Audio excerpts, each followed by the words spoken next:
at this time, since Chrissy got the camera going, let's go to the operations update, please. Good morning, everybody. Thanks so much for coming. Had the distinction of, or the luck to attend a chamber function this morning, so Morgan got me all spun up on caffeine. So I'm ready to talk about a commercial that we have airing on Cox Communication Networks and hopefully coming to a network soon near you as well. If Jerome McMahon approves my marketing budget, you'll see it all over the place. No, Judy, go. Middle Georgia is home to a national defense treasure where dedicated men and women perform missions daily, critical to our national security, where thousands of jobs help create a 2.9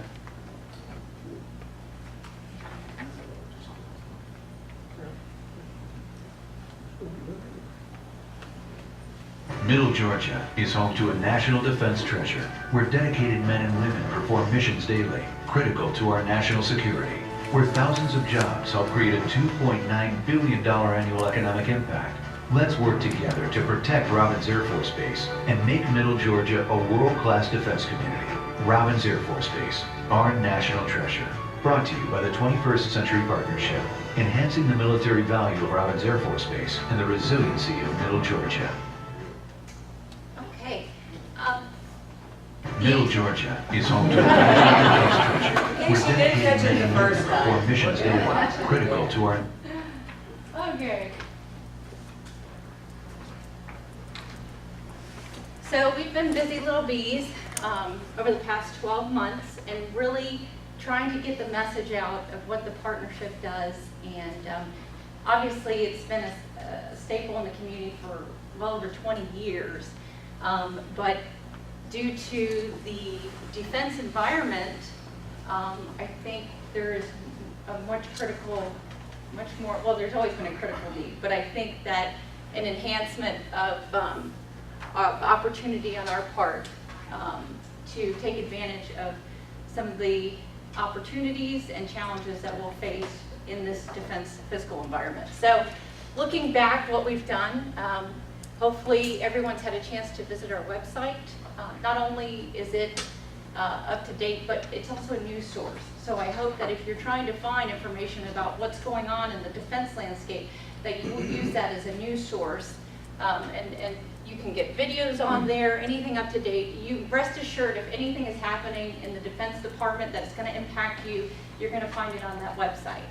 Also, we have Twitter, Facebook, and YouTube for those that also participate in social media platforms. That would be the under 50 crowd. I represent everyone. Also, throughout Middle Georgia, you'll start to see, or you have seen some billboards pop up in and around Middle Georgia. Most of them are Mr. Lowe's billboards, but every once in a while you'll see a partnership. And again, we want to raise the awareness of the missions that we have here at Robins that we want to keep here. And it's a good way to let the general public know some of the awesome things that happen from right here in Middle Georgia in support of the entire global defense.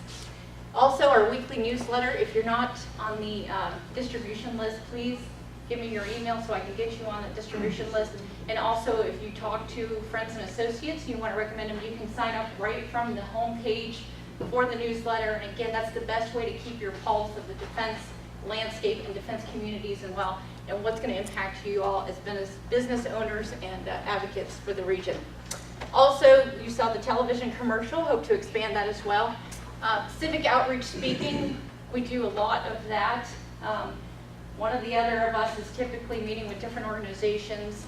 Last month we were blessed to meet with the Board of Realtors, so great to spread the message, and we're happy to speak to any audience that you will put us in front of. So happy to sing the gospel. Also, we met with all city and county leadership within the region, and again, we're blessed to get support from them every year, and it's very critical that they understand what we do and why we're doing it.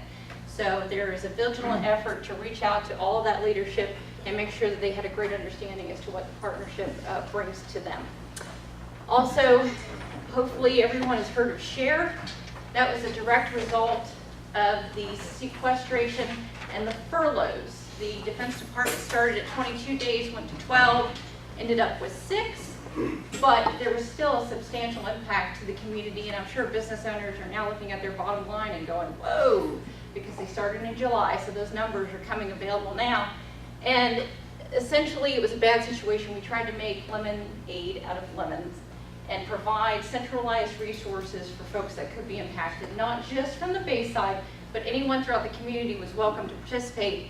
And the intent was, again, to take a holistic approach to the person, looking at your financial, your mental health, also volunteer opportunities on your days off, and some other facets, health services, taking your blood pressure to make sure your stress levels weren't up.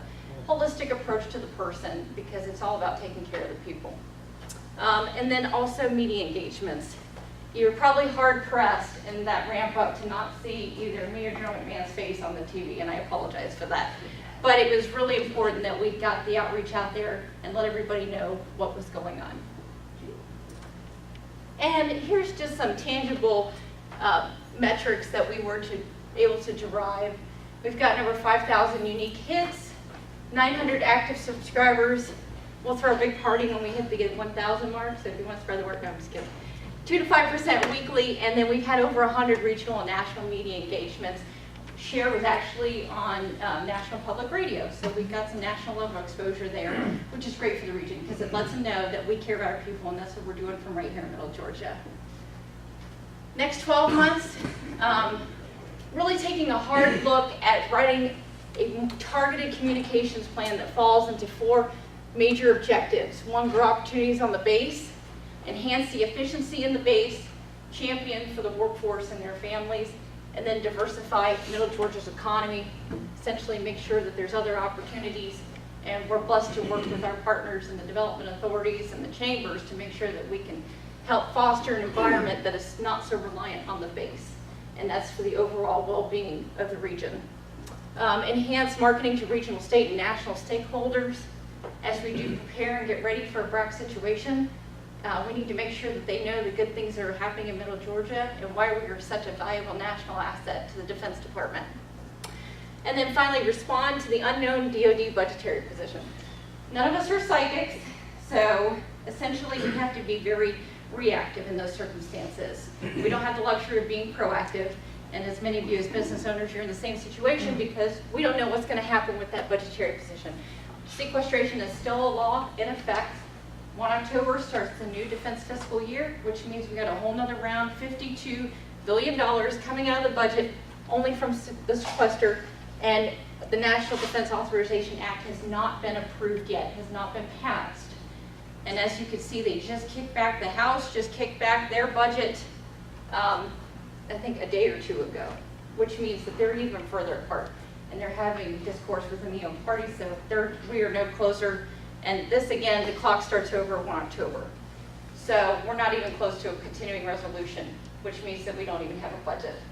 So a lot of this is going to be a reactive situation. And rest assured that we're keeping a pulse on it to make sure that we can take care of those folks. And everything that falls into these 4 goals is what we're going to be focused on doing. And essentially, whatever happens in the Defense Department, we're going to be your communication leg to let you know how as a community we can tackle that. Okay, thank you very much. Any questions for me? Ms. Laura? Chrissy, I had the opportunity to go to our National Association annual conference at the end of August. And when someone learned that I was from Middle Georgia, they had heard the story on NPR about SHARE and asked all sorts of questions and just said how terrific it was that our community was doing that. So just wanted to pass that along. That's good news. Thank you. Mr. Steve? I thought your TV commercial was very effective. But did we pay for any of the billboards? Did we pay for the billboards? Yes, sir. We couldn't get them in kind? Well, what we did get was a nonprofit rate. So we got a lot of bonus boards. So we paid for a couple, and they gave us numerous bonus boards throughout the region for that. Thank you. Yes, sir. And when? Okay, thank you very much. Well, if I tweeted, I'd go hashtag wow Chrissy, that is Thank you very much. Would you explain that to me afterwards? Laura, thanks for joining. If you don't mind touching on the, I apologize for being late. no problem. If you'll touch on that, then we'll get a vote on it. Absolutely. The beginning balance, this is for the Middle Georgia Economic Partnership, the local government support of the partnership. Beginning balance at June 1 was $40,073.65. We had revenue during the period, including member contributions and bank interest of $112,716.02. Got to get those 2 pennies. We did have operational expenses of $140,000, leaving a balance at 9/12 of $12,789.67. All right, great. Then with Laura and Todd's report, entertain a motion to approve the financials, please. So moved. Second. Any other conversation? All those in favor, please signify by saying aye. Aye. Any opposed? Thank you. Chairman McMahon, CEO update, please. Yes, sir. Let me, before I talk, well, let me start with Chris Hill, and we'll leave that up for just a second. This is not taken from the post office. As you know, at the end of the spring meeting, we talked about the fact that Colonel Mitch Budekoffer was leaving us, headed to Washington, D.C. He was replaced by Chris Hill, who is doing an absolutely remarkable job building on the things that Mitch had put in place, and is just a tremendous asset, not only to the base as the installation commander and the commander of the 78th Air Base Wing, but also his engagement with the community. And so he has picked up where Mitch left off in a variety of different efforts and is doing just a remarkable job. So we've been blessed for a number of years of having great installation commanders, and we'll look forward to seeing what he can do to help our base and our community as we transition through some very interesting times. Let me go talk a little bit about what we're doing with this communications effort. And Chrissy's done just an absolutely remarkable job. She is touching a variety of folks throughout the region, but there are 3 separate and distinct audiences that we believe we ought to be touching. The first is the folks that work at Robins Air Force Base.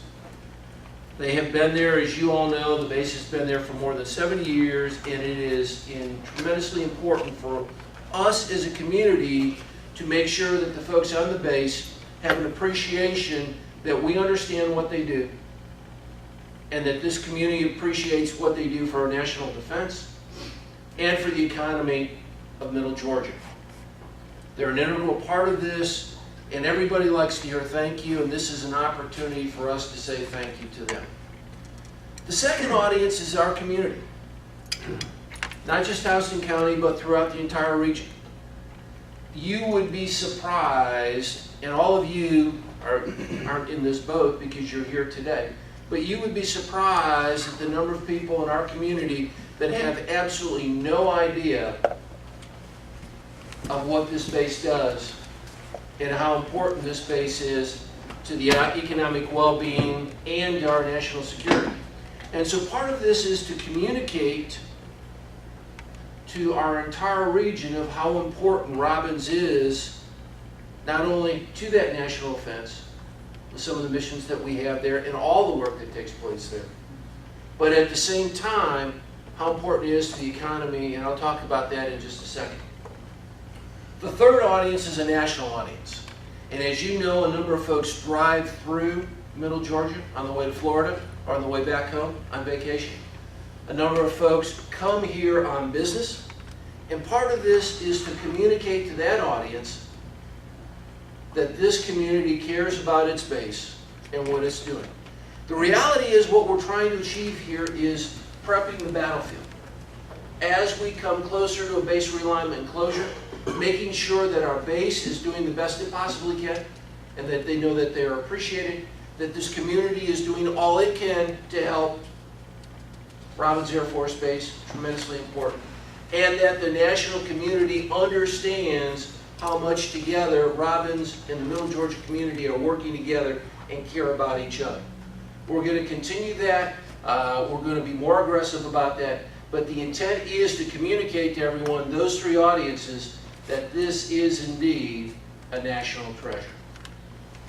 and we look to this guy right here to help that installation continue to do well.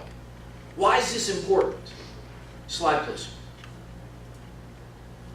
You all may not have seen these numbers, but when you look throughout the region, over 10% of the folks in this community are tied to Robins Air Force Base. It is a marked difference from any other of similar installations doing our type of work. Now, I've been doing this a long time, and I didn't realize the disparity in the numbers when you look at it regionally. And if you didn't understand why Robins Air Force Base was important before, this slide is tremendously important to the region. Now, if you think that number is big, slide please.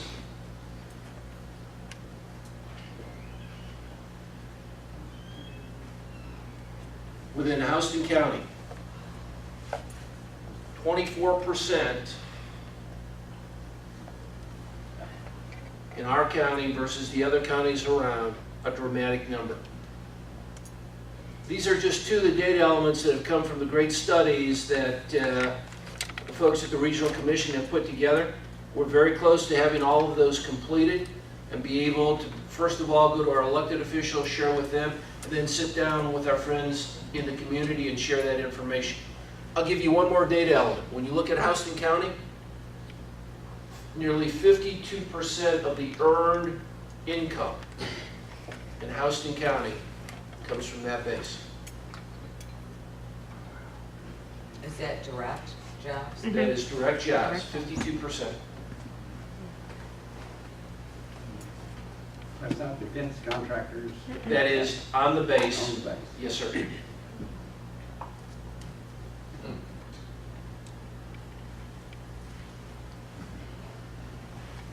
It is a remarkable number, and when you compare against the other installations doing similar work, it is a dramatic difference. So for Chrissy, Judy, and I, there's this tremendous sense of responsibility for the things that we are doing.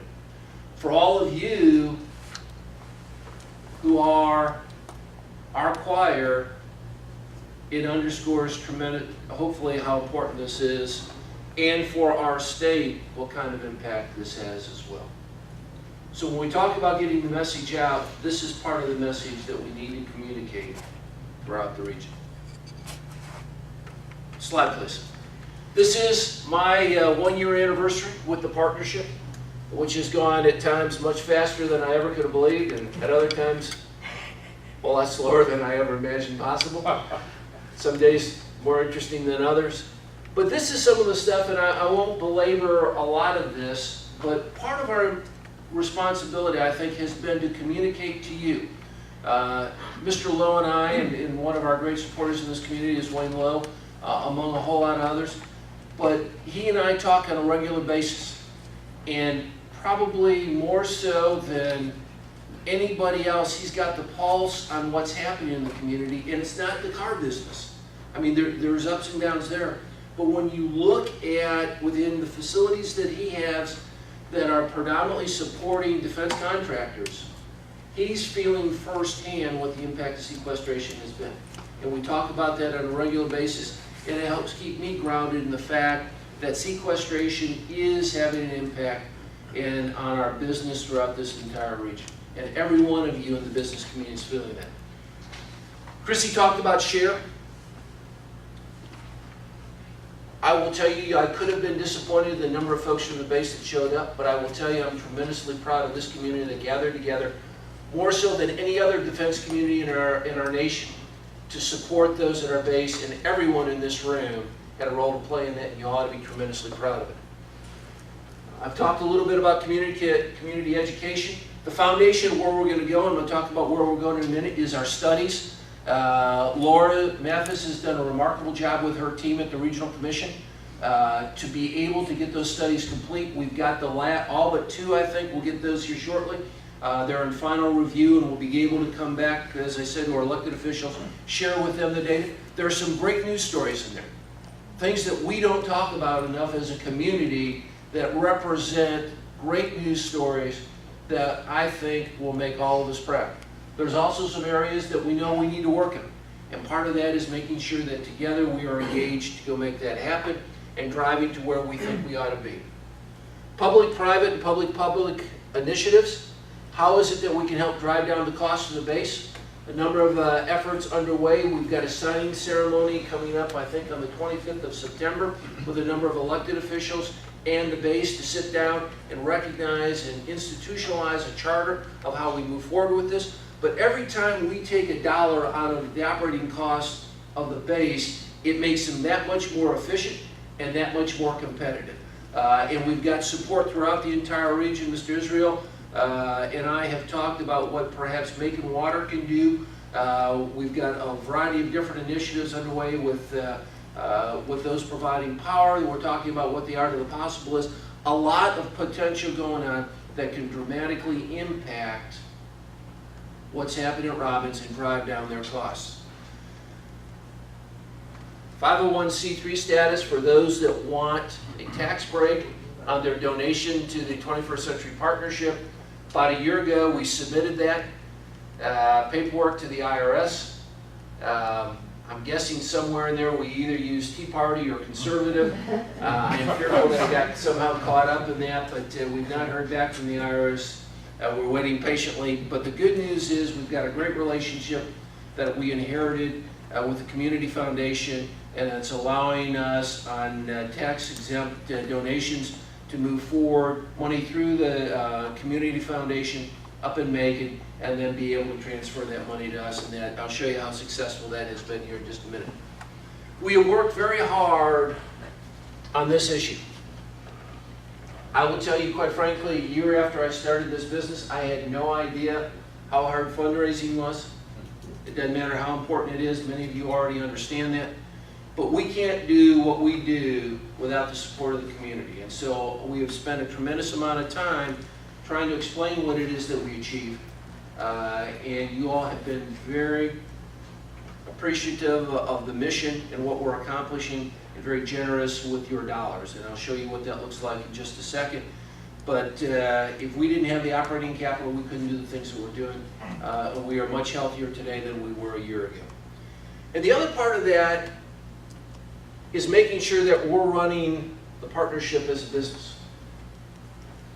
And making sure that for the dollars that are so generously donated by our governments, by foundations, and by business leaders throughout the community, that we're using those dollars as efficiently as possible. And that requires changing our business processes. We've been blessed. Judy in particular has done a remarkable job of putting in place the type of operation that all of you would be proud of. There's nothing sexy about it, but what it does is ensure that we can operate as efficiently and as effective as possible. So when we talk about financial soundness, what does that really look like? Slide, please. And I'll draw your attention down here to pledges right now for the partnership of over $700,000. I will tell you that number is absolutely remarkable, and you all have done a tremendous job of supporting us throughout the community. Our governments have, our foundations in the region have, and our businesses have. And what it's allowed us to do are the kind of things that we need to accomplish to be able to get the message out that Robbins is a world-class national treasure, and that we're doing everything we possibly can do to support it. There's been great work by our chambers. In particular, Mike Dyer, Morgan Law came to us and said, we've got some ideas of how to help you. We've gotten from the businesses, foundations. Emily is not here today, but she has done just a tremendous job of helping us go and chat with Wales to get the kind of support that we need. And this is reflective of the kind of work that we've got. Again, it allows us to do what we need to do. And if I'm worried about how we're going to pay next month's bills, rather than worried about what the next step is to enhance Robbins Air Force Base, I'm not doing my job, and this allows me to do my job properly. So I wanted to share that with you. One other thing, and I'll point this out, and you all can take a look at it afterwards. This is our most recent snapshot of the effort to eliminate encroachment at the north end of the runway. We are today at about 50% of the parcels procured. Remarkable effort. It is what we talk about regionalism. It is what happens when regional governments or local governments work together as a region with the state and federal entities has allowed us to achieve that which we have. A number of parcels are being looked at right now. We're still, we've got money available to us. We've got the commitments from a number of different organizations at the federal level, continue for support from the state, as well as county governments making those dollars available to continue to knock this out, hopefully over the next 18 to 24 months. But again, you want to talk about a model for the nation, a model for defense communities. What you all have collectively done in terms of encroachment has been tremendous, it has been remarkable, and we continue to get very positive feedback nationally on the effort that we've gone through. Slide, please. So what are you going to do the next 12 months? I've talked about this, the P4 initiatives. We have got an opportunity. We know BRAC is coming. Our elected officials have stood up, and for as much as they can say BRAC is coming, they have said BRAC is coming. And they have said 2017 ought to be the year. What does that mean? That means that only get the authorization for a BRAC will either be in 2015 or 2016. And once that authorization takes place, the folks at the base can't talk to us, and essentially the data, we shut down on the data and we look at what's happened before that date to make the determinations. So we've got 1 to 2 years to make a difference. The question is, what do we do with it? My answer is, and I know it's your answer as well, is we do everything possible to position ourselves to be as successful as we possibly can be. A great part of that is reducing the operating costs of Robins Air Force Base through these public-public and public-private initiatives. A lot of energy to be expended. We've made some progress already, and when I think over the next couple of months, we'll begin to talk about some other things that we can do to make that even better. Part of this as well is, as we look at the current state of the base and the Department of Defense, can we find opportunities for partnerships with those major defense contractors?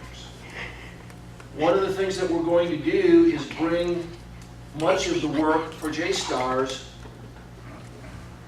to Robins Air Force Base. That transition has already taken place in terms of much of the software work. Who is it that we can partner with and begin to build clusters of this capability here in Middle Georgia? Lots of opportunities. It's a matter of simply going out and providing and getting those opportunities and bringing it here.